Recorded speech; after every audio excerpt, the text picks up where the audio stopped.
Welcome to iHollywood TV. I am Noah Wilson, and we have a great guest for all of you. Today's guest is a social media influencer and a reality TV star who was diagnosed with Tourette syndrome in 2020. She stars in the TLC reality show Baylen Out Loud. Please welcome Baylen Dupree to iHollywood TV. Hey, Baylen, it's nice to meet you.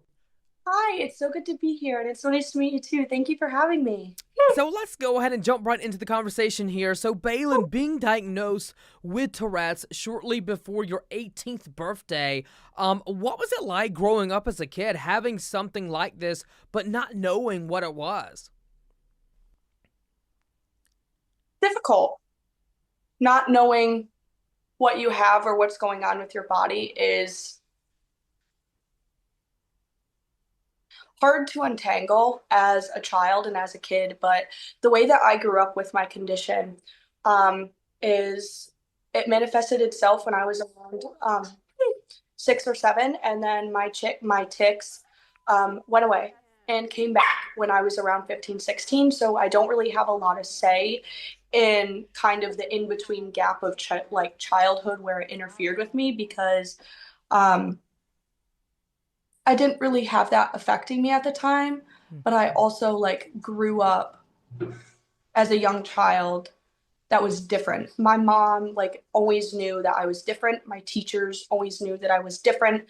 Um, I remember taking a psychology test when I was in kindergarten to prove that there wasn't a learning disability, which there was, but being a kid that's different around everyone else is that's not is it's hard to fit in, and it's hard to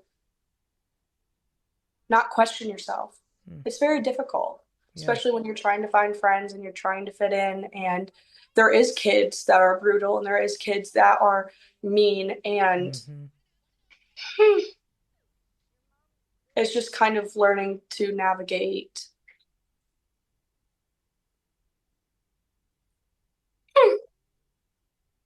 It's trying to learn how to navigate the difference that I don't even know. Yeah.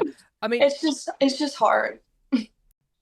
now, Baylen, do you feel that your tics have progressed and gotten worse as you get older, or have you been able to kind of maintain it more?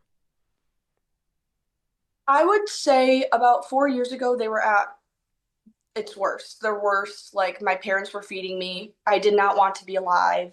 Mm. Um, that's why I had to leave college. Um, I've definitely learned how to mask them better or do certain techniques to help me. Hmm. But I would say that throughout the years, it's kind of just like this. Like, my ticks have kind of just been up and down and up and down and up and down. And that's kind of just how they've been, and just kind of just accepting it. But I don't really have an answer to know if they've gotten worse or better. It's just kind of learning how your ticks manifest. So, Hmm. learning about yourself, you learn about your ticks as you get older, and you learn what helps you and what doesn't. So there is a lot of strategies and things that I've learned. Suck a fat want it up to help with my ticks.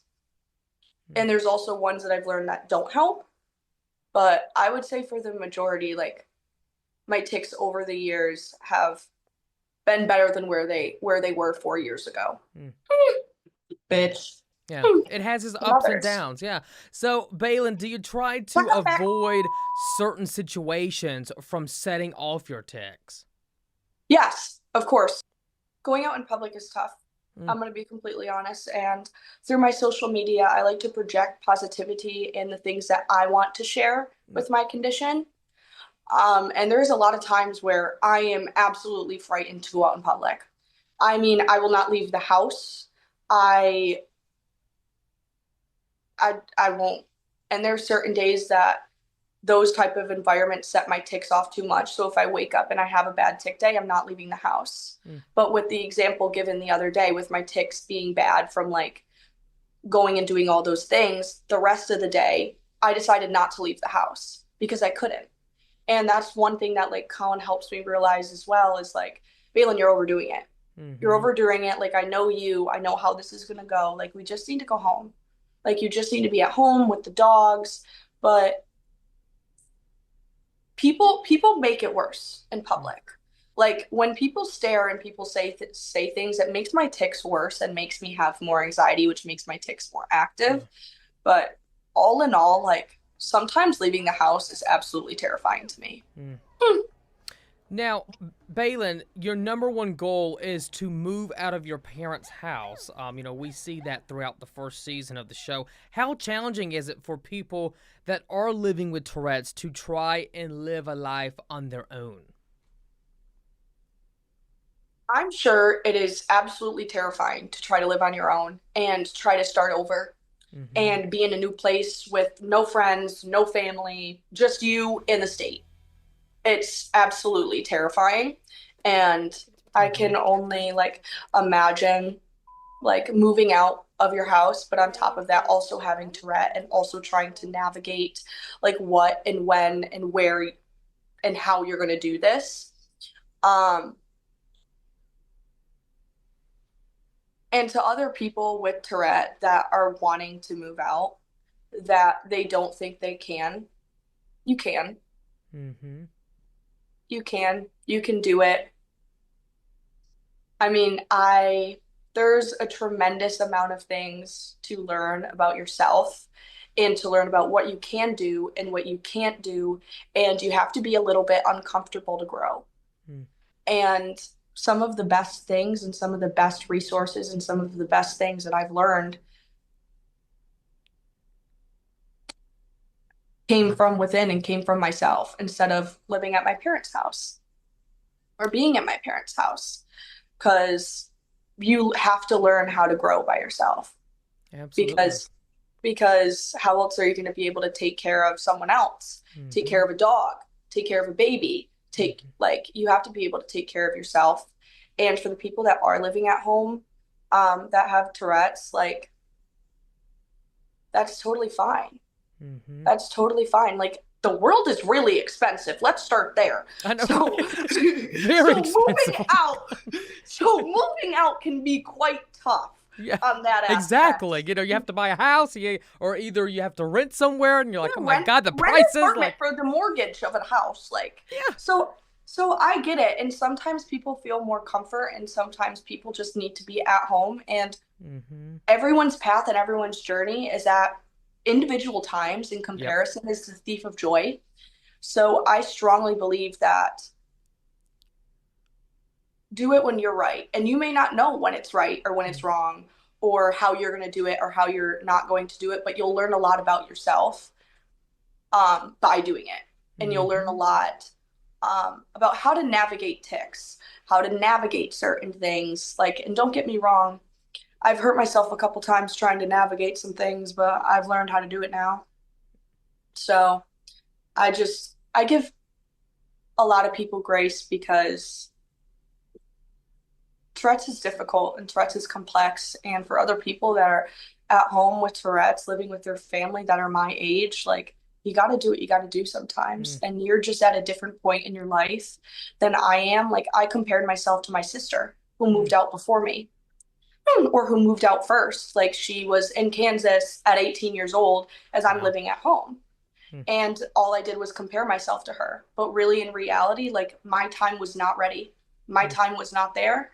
And that's where I think that people have their own time. Mm-hmm. And it'll come to a point where when you're ready, you're ready. Do you have actual ways, Baylen, that you are able to, lessen your tics in specific environments, out in public? Yeah, so masking my tics.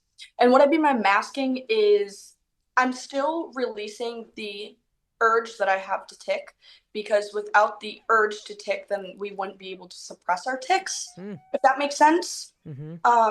So masking my tics is a big one. It helps me in like grocery stores, shopping, where whispering helps me release my tic. And obviously, I want to point out again that everyone that has tics is different, and Mm-hmm. everyone who has Tourette syndrome is different. and it manifests themselves differently in everyone. So my techniques that have helped me may not help other people or vice versa, and maybe it will. Right. But masking and whispering has helped me tremendously because it still releases the urge that I get, but I'm still able to say it without causing people to stare at me Mm. or look at me or come up to me. I always have headphones in pretty much anywhere I go, because music is such a calming factor to me, but it has to be specific music, if that makes sense. I have fidgets, and like the fidgets range from like pushing, twisting, touching, like things like that. I have a lot of sensory touching Mm-hmm. things that, like with smells, with scents, I swear my senses are like heightened. Um and I have like these type of things when I go in the store where I like can rub them to like get different textures and different feels, so I'm not like going around the store like touching everything or like Right. having to touch it or things like that. But deep breathing has also helped, where you breathe in through your mouth and you breathe out through your nose. um Honestly, even sometimes going in public with someone else tremendously helps. Like Colin, for example, like I my little sidekick, he comes with me pretty much everywhere. Like it's great. People can tell that he helps my ticks. Like it's just like the best thing to probably like have. Mm-hmm. And speaking of Colin, by the way, you guys are adorable. Hashtag relationship goals right here, you guys. But viewers, they get the chance to meet your boyfriend Baylen on the show. You call Colin your medicine. How is your relationship going with Colin today? How are you guys doing? We're amazing. We're great. We're great. That's He's a great good. guy. I'm glad that we're still together, so that's a bonus. He did Right? chop my hair off. I don't Uh, know if you knew that, yes, but I saw a video of that. Talk to me and, about that. What happened there? okay, so it was like 11 p.m. Uh-huh. Okay, and I 11 was p.m. like, I'm like, Colin, I need to cut the dead ends off my hair. I was like, do you think you could cut my hair, like the dead ends off my hair? And he goes, yeah, yeah, I got this. And I'm like, okay, do you think you could take a picture of the back so I can see? No, Baylen, you're fine. No, it's fine. I got it. I know what I'm doing, Baylen. And I'm like, okay. He goes, do you want me to cut the V or do you want me to cut straight across? And I'm like, straight across the bottom to get the dead ends off. Right. He goes, okay. And all of a sudden, after that, I hear a of my hair. And I look at him and I'm like, Abe, how much you cut off back there? Okay. I turn around, it's up to like here. Don't get me wrong, it's grown an inch or two. Right. But people, when I told people that, they were like, oh, you're still with him? And I'm like, yeah, It's called yeah. love, Just people. I'm like, just because he cut off 6 inches of my hair doesn't mean that I won't do that to him when he's sleeping. Oh Just no. kidding. Oh Just goodness. kidding. Well, I am just so happy for you. I'm gonna send you these flowers, Baylen. That's right, I'm gonna do it. Thank you so much for chatting with me, and hopefully I get to have you back on again soon. I would love to meet you in person sometime, Baylen. That. Oh my gosh, thank you so much for having me. It was lovely chatting, and I'm sorry for getting half the things that you said. It's Half the questions you asked. it is okay. You did phenomenal. Thank you. I appreciate you so much. Thank you for having me, and thank you for letting me um, share my story and bring a little light to the world. Thank you.